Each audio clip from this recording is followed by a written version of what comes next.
tutti. Comment allez-vous? Proprio bene, voi. Ça va? Impeccable, impeccable. Vous nous emmenez où aujourd'hui? Je vous emmènerai du côté de Bastia et de Piazza Dei, plus précisément. D'accord, mais avant cela on joue, hein, comme tous les jours, Diane. Bien sûr, avec une question aujourd'hui qui n'est pas si simple que ça peut-être. Quelle est la troupe de théâtre qui, pendant le Reacquisto, jouait en langue corse des pièces telles que Uviado, Arimigna ou encore Acabia? Voilà, pendant le Reacquisto. Di burro nome di sa squadra di teatrino, ci dite a risposta au 0800 000 900. C'est facile ou pas? Non. Hein? Écoutez, pour moi en tout cas c'est pas facile, mais quand on sait c'est toujours facile et quand on sait pas c'est toujours difficile. Voilà. Qu'est-ce qu'il y a à gagner? C'est toujours un numéro vert bien sûr, le 0800 000 900. À gagner le CD de Mana, Madès, qui vient tout juste d'arriver dans les bacs. C'est une pure merveille. Moi je ne fais que l'écouter depuis une semaine. C'est une merveille. Carmen Belgoder était venu le présenter il y a peu. Et puis on aura aussi le plaisir de vous inviter au festival Musique Nautique de Bonifacio qui bat son plein en ce moment à Bonifacio.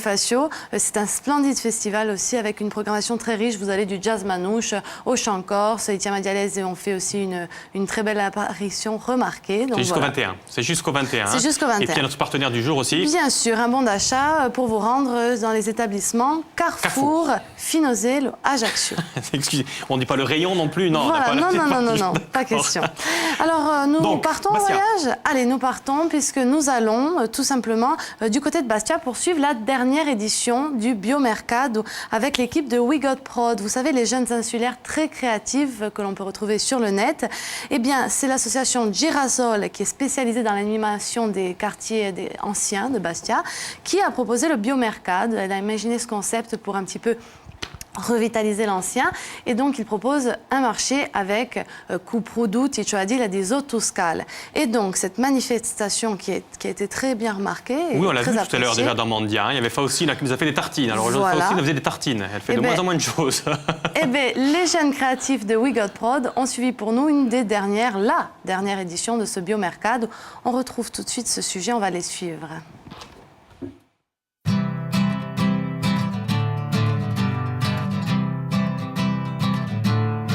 Le Biomercado se déroule le dernier samedi de chaque mois, place Vicetti, place d'Armes, à Bastia, le long des remparts de la citadelle. Ce Biomercado se compose de producteurs de proximité, puisque le bio est aussi une forme de penser et de produire. Je suis en phase d'installation jeune agriculteur. Donc je produis de l'huile d'olive et de la farine de châtaigne. C'est intéressant le Biomercado parce que ça met en valeur déjà les producteurs qui sont en bio. De faire goûter les produits, d'expliquer pourquoi ce sont des produits bio, la différence. C'est le contact avec les gens qui est intéressant. Donc sur le Biomercado, on peut trouver un certain nombre de produits, bien sûr, essentiellement alimentaires. Nous pouvons trouver de la viande, du miel, de la charcuterie, du fromage, des légumes. La production bio, c'est tout simplement une production sur laquelle on n'utilise aucun produit chimique. En bio, ce sont des petites surfaces, comme vous l'avez constaté. Donc on fait énormément de variétés de légumes. Nous sortons de la saison d'été, donc nous avons toujours des tomates, des poivrons, des aubergines, des courgettes, un peu de salade. Alors Biomercado, l'intérêt c'est qu'on s'approche sur Bastia, bon, c'est la ville, hein. Les gens n'ont pas tous un petit coin de jardin pour pouvoir produire leurs légumes et sont en demande, donc on le sent nettement puisqu'on l'a déjà fait une fois et on sent très bien qu'il y a une demande de ce genre de marché. Cette initiative se situe de toute façon dans l'air du temps.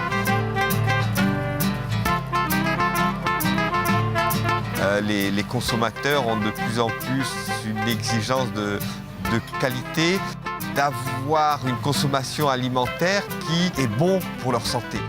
On a vu des affiches. Moi, c'est une amie bastiaise qui m'en a parlé. On a décidé de venir faire un tour. Et comme on va se faire un petit repas ce soir, on s'est dit pourquoi pas tester les produits bio et faire une bonne petite recette. Même on aurait aimé qu'il y ait plus de producteurs encore. On va faire un petit tagine potimarron avec des oignons, des petits raisins secs, du basilic, des petits bouquets de basilic super avec du basilic thaï. Ouais, tomates cerises. C'est une démarche, bien sûr, aussi militante bio, mais qui va au-delà.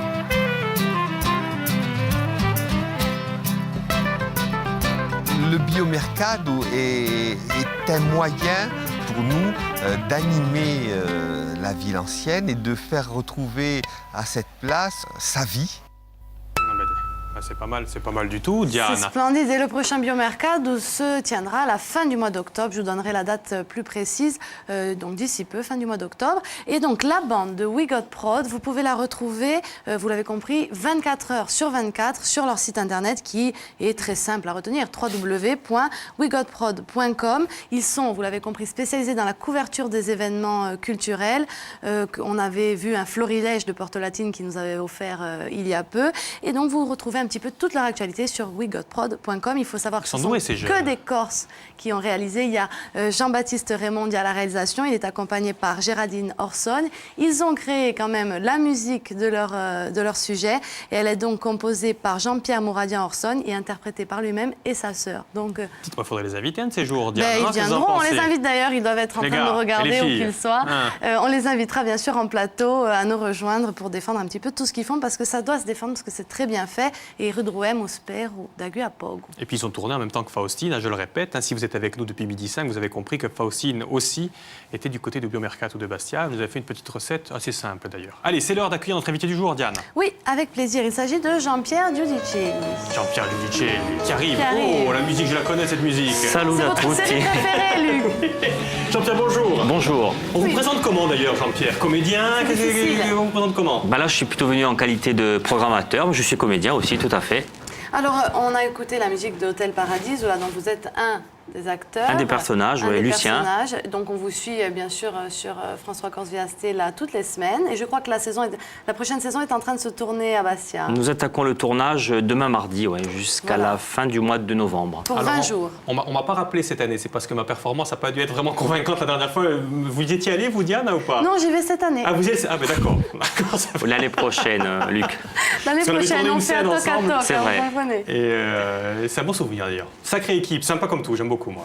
Alors ensemble, Jean-Pierre, aujourd'hui, on va parler de toute autre chose, puisqu'on va parler de la programmation du Centre culturel universitaire de l'Université de Corse. Tout à fait. Et ces missions, d'ailleurs, je voudrais un petit peu revenir sur le CCU, on l'appelle communément CCU. Le Centre culturel universitaire, oui. Quelles sont ces missions et quelles sont ces missions, voilà. Ces missions, elles sont, c'est une question large. Très rare. Donc le Centre culturel universitaire donc, fait partie donc, de l'université, donc est une des composantes. Les étudiants peuvent suivre, donc, il y a 25 ateliers donc, après les heures de cours. Je dirais, la formation que les ateliers donc, dispensent crédite les étudiants de points par rapport à leur cursus de formation. Et ensuite, dans le centre culturel universitaire, il y a donc une programmation théâtre, une programmation musique, il y a des conférences interâges et un ciné-club. Donc il y a à peu près 12 programmes, je dirais 12 spectacles théâtraux, 12 spectacles musicaux, 14 conférences interâges et 6, je dirais, projections cinématographiques. Et vous êtes vraiment accessible par tous, puisque je crois qu'un étudiant, pour suivre toute votre programmation, il lui suffit de payer 25 € pour toute l'année. Payer 25 € pour toute l'année, ça n'est pas, je dirais, le centre culturel universitaire est bien ouvert, bien évidemment, à tout public. À tout public, aux autres, évidemment. Bien sûr, tout à fait. 5 €, 10 €, pardon. 5 €, 5 € c'est pour les étudiants. D'accord. Voilà. 10 € c'est pour vous. Oui, d'accord. Donc, on ne fait plus de moi sur le tournage, on fait payer plus cher le spectacle. J'ai bien compris le message, Jean-Pierre. J'ai bien compris. Alors, pour le théâtre, c'est vous qui vous occupez de la programmation, Jean-Pierre. Come te va tu crea sa programmazione tutta l'annata, tutti i mesi?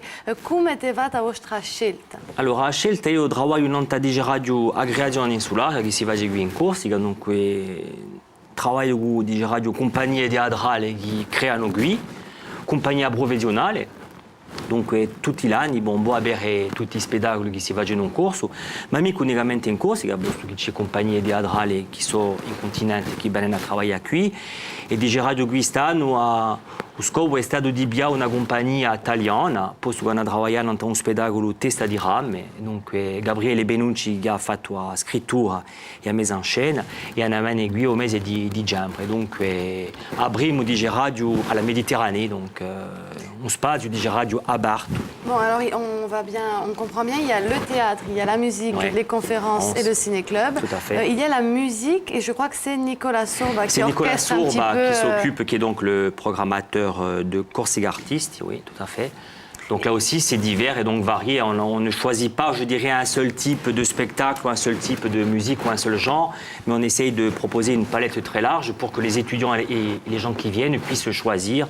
Et donc, on travaille aussi sur l'éducation du spectateur aussi, parce qu'on fait ce qu'on appelle un petit peu un festival off, c'est-à-dire une sensibilisation aux scolaires et aux jeunes sur des textes théâtraux. Donc les enseignants les font travailler et le jeudi matin, spécialement pour eux, ils viennent donc découvrir la pièce et ensuite on fait un débat autour du thème proposé et je dirais de la représentation théâtrale. Quoi. Alors, Emma parla dei prossimi appuntamenti di CCU. Au GCU. Alors, ça sonne bien en Corse, non? Bon, demain à 14h, il y aura une conférence autour du plan terrier de la Corse Ouais. avec Anne Mastersheim. C'est à 14h dans les locaux, Tout je à pense, fait. de Bon, ce l'espace sont Natale Luciani. ce sont des enseignants-chercheurs donc, qui proposent dans leur domaine de recherche, puisqu'il faut savoir que nous avons donc une UMR qui travaille sur une unité mixte de recherche qui fait partie UMR. Voilà. Donc, je dirais, je dirais la phrase générique, c'est l'espace identité-culture, les processus de patrimonialisation. Donc on travaille évidemment sur tout ce qui est savoir-faire, identité, corse et méditerranéenne. Donc, Ce sera ensuite le beau Christian Rouspigny qui va continuer la saison théâtrale. Il viendra défendre Hamlet, je crois, le 7 novembre prochain. Alors le 7 novembre, alors avec Christian, Théâtre Europe. avec Théâtre Europe, à la mise en scène ici donc Orlando Furioso. Alors c'est un petit peu un Hamlet, un petit peu, je dirais, différent, on va dire contemporain, moderne, puisque bien évidemment il s'inspire du Hamlet de Shakespeare, mais c'est le Hamlet de La Forge, et donc c'est un auteur contemporain, et donc ce sera donc un monologue, donc un condensé, et il y aura aussi une musique qui sera créée par Jérôme Casalonga. Donc, De Pigne. de Pigne. Bien sûr, comme tout Casalonga qui se respecte. Ça marche, ces manifestations. Est-ce qu'on se... Parce que... ou pas Vous voulez dire le taux de fréquentation? Oui, Disons que ça marche, donc il est variable selon les spectacles. Après, les gens aussi En fait, souvent, ça le tombe. choisissent. Hein. Moi, j'ai le souvenir Ça étant étudiant qu'il y avait des salles ça tombes. arrive. Disons que c'est peut-être un peu plus difficile je dirais, de faire ce qu'on appelle une jauge pleine pour le théâtre que pour le chant. Parce que le théâtre n'est pas rentré dans les mœurs, je dirais, de la même manière, mais quand même, on arrive à sensibiliser d'abord les étudiants qui viennent et la population cortenaise aussi, qui vient maintenant de plus en plus nombreuse. O prossimo gruppo che Cadavena canta sarà il 13 di novembre i Messaggeri. Les Messaggeri, Les frères Andréani. Les frères qui Andréani, seront donc il y a sur la aussi, scène. donc, je dirais, tout ce qui est, bien évidemment, chanson corse traditionnelle ou variété. Et il y a également ACDC Tribute Corsica, donc du metal rock. Que nous avions reçu, Luc. Ah bon? ACDC. Non, c'était pas ACDC, excusez-moi, pardon. C'était YouTube. Ah non, on les a pas reçus. ACDC, C'est un autre type. Il y a des gens qui jouent comme ACDC et qui Exactement. reprennent les chansons. Ils étaient passés dans le live de Laurent Vital. Oui, c'est quand même assez original. C'est au mois de décembre, je crois, hein, si ma mémoire est Et bonne. tout se retrouve bien sûr sur le site internet Tout à de fait. l'Université de Corse, dont nous devrions voir apparaître l'adresse Voilà, ici. univ-corse.fr. On va faire quand même, on va voir s'il y a un gagnant, tiens, tout de Allez. suite après ça. Ah, donc, on n'a pas de gagnant, mais j'aurais quand même voulu après ça. Mais Bon, pas bah, tant de pis. jingle non plus, voilà, vous êtes unis. Donc, nous n'aurons pas de gagnant.